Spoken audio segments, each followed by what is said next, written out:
குறித்த மிக மிக ஒரு முக்கியமான அறிவிப்பு ஒன்று வெளியாகி இருக்குங்க.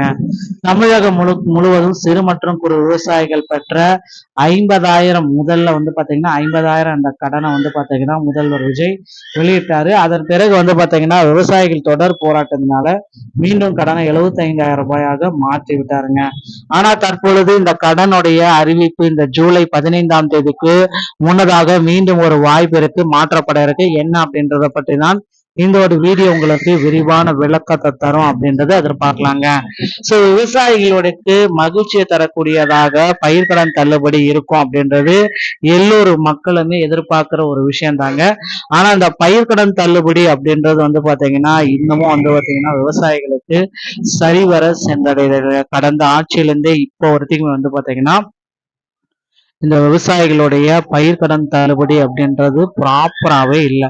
நிறைய பேர் நிறைய விதமா கோரிக்கைகள் எல்லாமே வச்சாங்க, எங்களுக்கு பயிர்க்கடன் தள்ளுபடியை அமல்படுத்துங்க அப்படின்ற மாதிரி. ஆனா இப்ப தேர்தல் வாக்குறுதியிலே பாத்தீங்கன்னா முதல்வர் விஜய் அவர்கள் பயிர்க்கடன் தள்ளுபடியை குறித்த அறிவிப்பு எதுவுமே வெளியிடலைங்க. சோ அடுத்த கட்டமா பாத்தீங்கன்னா முதல்வர் விஜய் அவர்கள் பயிர்க்கடன் தள்ளுபடியை குறித்த அறிவிப்பை வெளியிடுவாரா அப்படின்ற மாதிரி ஒரு கேள்விக்குறிகள் எல்லாமே மக்கள் மத்தியில் இருக்கு. சோ கிட்டத்தட்ட விவசாயிகளுடைய கடன் தள்ளுபடியுடைய முழுமையான தகவல் அப்படின்னு நம்ம பாக்குறப்ப 75,000 வரத்துக்கு இப்ப பாத்தீங்கன்னா 100% தள்ளுபடி. 75,000க்கு மேல போனீங்க அப்படின்னா 35,000 மட்டும் தாங்க தள்ளுபடி.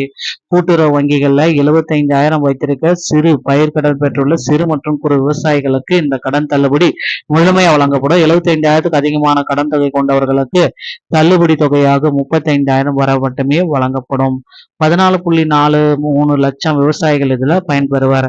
இந்த அறிவிப்பின் மூலம் தமிழகம் முழுவதும் சுமார் 14,43,000 விவசாயிகள் இதுல பயன்பெறாங்க, கடன் சுமையிலிருந்து விடுபடவும் போறாங்க. அடுத்து பாத்தீங்கன்னா விவசாயிகள் என்ன செய்யணும் அப்படின்னு பாத்தீங்கன்னா நீங்க உடனடியா உங்களுடைய வங்கி கிளைகளை அணுகணும். தள்ளுபடி பட்டியலில் உங்கள் பெயர் இருக்கா இல்லையா என்பதை அறிய நீங்கள் கடன் பெற்ற கூட்டுறவு வங்கிகளுக்கு நேரடியாக சென்று கேட்கலாம். சோ தற்போது பாத்தீங்கன்னா வாக்குறுதி ஒரு பக்கம் கொடுத்திருக்காங்க, ஆனா தற்போதைய நிலை மாறிடுச்சா. தேர்தல் வாக்குறுதிகள் 5 ஏக்கருக்கு உட்பட்டவர்களுக்கு 100% தள்ளுபடியும், 5 ஏக்கருக்கு மேல வச்சிருக்கிறவங்களுக்கு 50% தள்ளுபடியும் கொடுத்திருக்காங்க. ஆனா 5 ஏக்கருக்கு உட்பட்டவங்க 1 லட்சம் 1.5 லட்சம் வரைக்கும் தள்ளுபடி வச்சிருக்காங்க. ஆனா மொத்தமா 75,000 மட்டும்தான் தள்ளுபடி அப்படின்றதுதான் இருக்கு. தற்போதைய அறிவிப்பால் 5 ஏக்கருக்கு பதிலாக 75,000 உச்சவரம்பு என நிர்ணயிக்கப்பட்டுள்ளதால் விவசாய சங்கங்கள் மீண்டும் போராட்டங்களில் ஈடுபட துவங்கிட்டாங்க.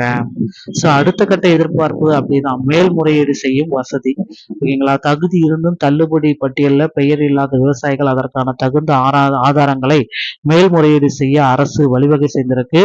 சோ இது 8 பொதுத்துறை வங்கிகள்ல பரிசீலனை பண்ண போறாங்க. கூட்டுறவு வங்கிகள் மட்டுமின்றி 8 பொதுத்துறை வங்கிகள்ல இந்த தள்ளுபடியை பரிசீலனை செய்யறதாக தகவல்கள் வந்திருக்கு. நண்பர்களே, இதுதாங்க தற்சமயம் வந்திருக்க லேட்டஸ்டான அப்டேட்டு, பயிர்க்கடன் தள்ளுபடியை குறித்த மிக மிக முக்கியமான அப்டேட்டு. இந்த ஒரு வீடியோ பதிவு உங்களுக்கு பிடிச்சிருச்சு அப்படின்னா நீங்க நம்முடைய சேனலை சப்ஸ்கிரைப் அண்ட் பெல்ல கிளிக் பண்ணி வச்சுக்கோங்க. மீண்டும் ஒரு நல்ல தகவலோட நான் உங்களை சந்திக்கிறேன். நன்றி, வணக்கம்.